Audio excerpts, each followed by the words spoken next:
Representative Crane from the great state of Arizona for 5 minutes. Thank you, Mr. Chairman. Mr. Whitson, in your opinion, sir, why is the SBA involved itself in election process and registering voters in swing states? Thank you for that question. So this is part of the executive order. It commanded every single federal agency to take part in this whole of government, get out the vote effort to benefit the Biden administration. And so SBA is one of those tools. And so Michigan, as we mentioned, it's well-known fact that it's a key battleground state. And so it doesn't require a lot of votes to make a significant impact. Right. And so that's right. what it appears. What does the SBA stand for, Mr. Whitson? Do you know? It's the Small Business Administration. Do you find that odd that the Small Business Administration is involved in getting out the vote in a state that President Biden is down in and absolutely needs to win to stay president? Absolutely. Yeah. You said that there's other government agencies doing this as well, Mr. Whitson. Can you go over those real quick? Yes, so again, that's the Health and Human Services has transformed more than 1,400 federally qualified health centers located in states across the country into voter registration hubs. You got the Department of Labor has turned more than 2,300 American job centers, again, scattered across the country into voter registration hubs. USDA, Department of Education is allowing federal work-study funds to go to college students to become an army of workers for left-wing groups engaging in voter registration activity, again, in strongholds where there's more Democrat votes than there are Republican. So the list goes on. Imagine that. You also said this was more alarming than the Zucker scheme by the Democrats back in 2020. Can you elaborate on that? Yeah, so I think that scheme offers the perfect illustrative example of what's going on here. And so Zuckerbucks, people could look at it on the surface and say, this looks funny, but it was only until after the election when we could go in, FGA went in, and we got the exact numbers of where money went, which counties and what amounts, that we could have the proof.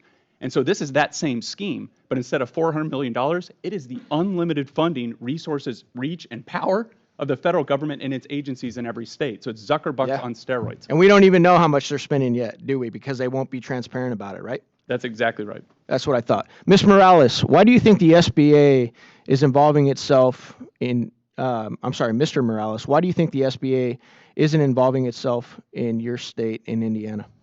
Well, they're not involving Indiana. I wish they have come to my state and talked to me. Like I said, I would love to work with them when it comes specifically with businesses. Yeah. Helping our Hoosier business. Yeah, they seem to have forgotten that that's their main focus. But I'll tell you, sir, the reason they're not involving themselves in your state is because I checked, and your state is a Republican plus like 11 state. So it's a Republican state. That's why they're not. You're not a swing state. That's why they're not involving themselves there. Do you believe this is election interference, Miss Elaine Parker? I do believe it's election interference when you're going into a targeted area of state to register people for election. But again, I believe that the SBA should be focused on the small business and advocating for small businesses within the administration. There's a regulatory onslaught that's happening against our small businesses, disproportionately hurts them, and that's what the SBA should be focused on, is protecting their interests. Absolutely. We've got rising inflation, right? Overregulation, real disposable income down 7.5%, 21% increase in credit card interest rates.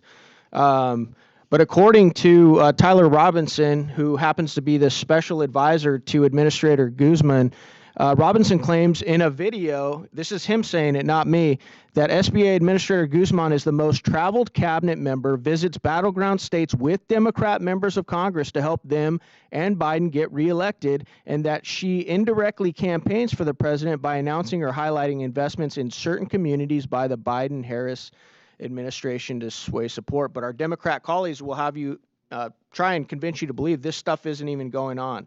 It's unbelievable. I've heard from the other side today that the act of voter registration, it's not partisan. We all heard that, right? The act of voting, that's not partisan either, right? We heard that. Well, is it when you're targeting blue Democrat-run cities, counties, municipalities? Is that partisan? What do you think, Mr. Winstrom? It absolutely is. And so it's what campaigns do, right? Campaigns engage in get out the vote efforts, and they don't try to get out the vote of every kind of voter. They try to get out the vote of the voters that will put them in office. And so that's the problem, is now the federal executive branch is engaging this, a federal executive branch led by a member of one political party is using that apparatus to engage in a get out the vote scheme to benefit. Yeah, and imagine that. And we hear it from the other side about, oh, this is undermining democracy and bipartisanship. Are you kidding me? You guys just tried to put your number one political opponent, President Trump, in jail, right? That's what you're trying to do right now. And now this. And it's just a couple different things. We're not buying any of it, okay? I yield back, Mr. Chairman.